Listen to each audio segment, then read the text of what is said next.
met a gypsy.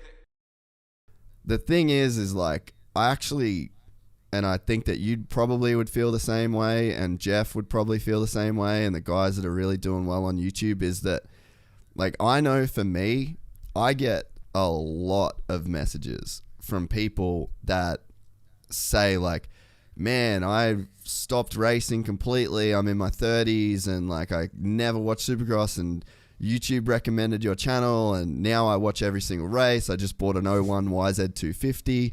Like, dude, I get that fucking constantly. And as soon as I started getting those messages coming in, I was like, oh, dude, this sport has given you everything. Like, everything you've ever done in your life has been through motocross.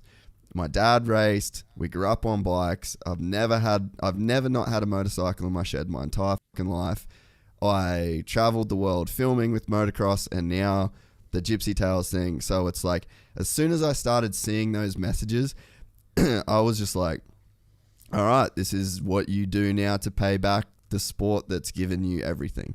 And, you know, when you realize the power of that YouTube algorithm and reaching those audiences, and the fact that you can make new fans that buy new motorcycles and new gear and then buy tickets and support the industry, like, that to me is the goal. And you know, like, that whole, all the thing that, you know, with Mathers and all the podcasts that are starting to come up now, like, I can see people changing. Like, the media landscape, the podcast landscape, like, people are doing better thumbnails now. People are trying to do the whole titles thing. People are doing that shit. And I've said it for years in the background, and I've kind of said it publicly as well. Like, I look at the UFC. Like, I do jiu-jitsu every single day. That's like my shit.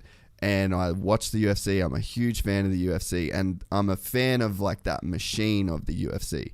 And I'm a fan of the Chael Sonnens of the world that have their own podcasts. And I'm a fan of the Brendan Schaubs, and I'm a fan, like, I love Brendan Schaub. He's cool. That whole, like, what they're doing, like, the Ariel Helwani's, like, if you watch their first videos, that looks like some Mathers shit. You know, like, doesn't look that cool. It's not, like, the information's amazing, but it's not presented in a way that makes you think that the sport is on, like, this high level. And that was my whole goal with the Gypsy Tales thing, was like, all right, I'm going to present this package of Supercross in, like, a super fucking legit studio, really high quality thumbnails, doing the fucking clickbait thing that gets a lot of people watching these videos, building up people that aren't necessarily like it's so easy to talk about Roxon and Cooper, and, you know, like, that shit's easy. Like, that's the cream that you can go after. But it's like, how do we elevate, like, everyone else, and you know, like, the Jeff Walkers and, like, all of, like, the stuff that you're doing? Like, how do we give everybody these kind of storylines that people can buy into, and then present it in, like, this high quality way, so that if you're a fan, or, like, you're even just on the fringe, like, you're not even really a fan, but you can click in because you're like, fuck, this looks really good. And then it just, like, slowly starts sucking people in. And so, yeah, once I started seeing that happening and getting those messages, I was like, damn, we could fucking all elevate this sport, and we could just start looking like the UFC. All of these different commentators, these great podcasts, people from all over, riders starting their own shit, athletes doing their own thing. And then when you, like, you look from the outside in as a, you know, as a fucking Manscaped or a Black Rifle coffee company, and it's like, fuck, there's like a crazy audience here. Like, this is a great looking sport. And the thing that I think a lot of people forget, like, we talk about the sport struggling with sponsors and shit like that, but it's like, man, we have a great demographic, young, male, good jobs if you can afford to buy a motorcycle. Like, there's some good shit that is in this sport for, like, brands and advertisers that aren't in moto. And I think that, yeah, so as soon as I started seeing that, I was like, all right, this is almost like a duty that I have to try and use the skills that I've got to actually try and fucking lift the sport. That gave me everything.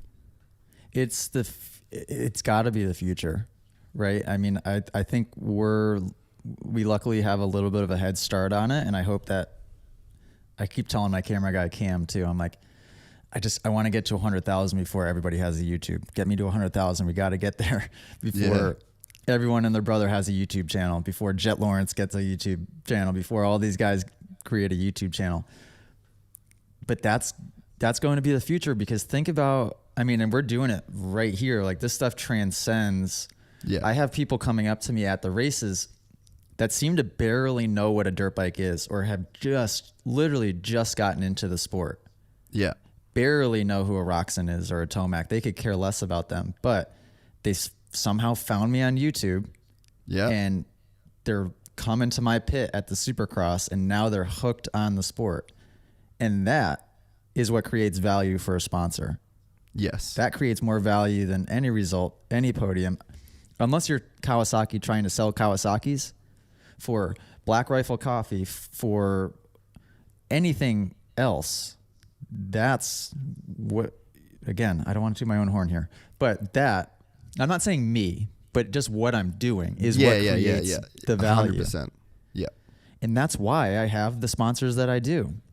That's why I have Black Rifle hopping on board. That's why I have these, that's why I was with Lululemon for the past 4 years. That's why I've been with all these really cool companies that everybody's like, hang on a second, how is AJ Catanzaro getting this stuff? Yeah. And it's a perfect storm for me of creating that media content, of doing the classes and being in front of the students. So that's killing two birds in one stone right there, because the media content, all of the content on YouTube, whatever the heck, that's the value for Black Rifle. They don't care about Supercross. They don't care about my even instructing stuff. But then the instructing stuff covers anything motocross related. EVS, give me a promo code for EVS. I'm going to get more people to buy EVS knee pads with that promo code than probably most guys. Because guess what? I'm at class. I have these guys up on the stand. I go to put them in the attack position. Oh, hang on a second. You don't have knee pads on, dude? Hang on. Take this 20% off, 30% off EVS. You need to get knee pads on your knees next time you ride. And 6 students every single class show up next one, and they have EVS TP 199 knee pads.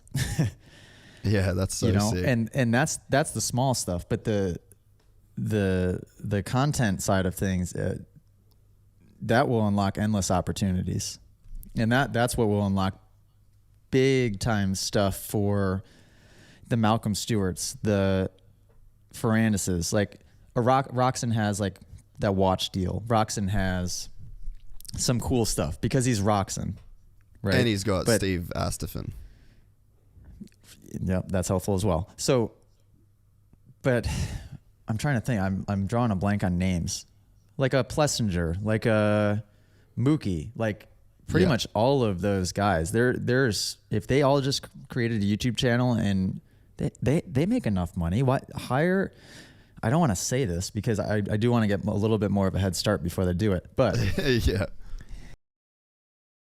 If you enjoyed this content, please like and subscribe. And to listen to the full 3-hour podcast, search Gypsy Tales in your favorite podcast platform or click the link in the description below.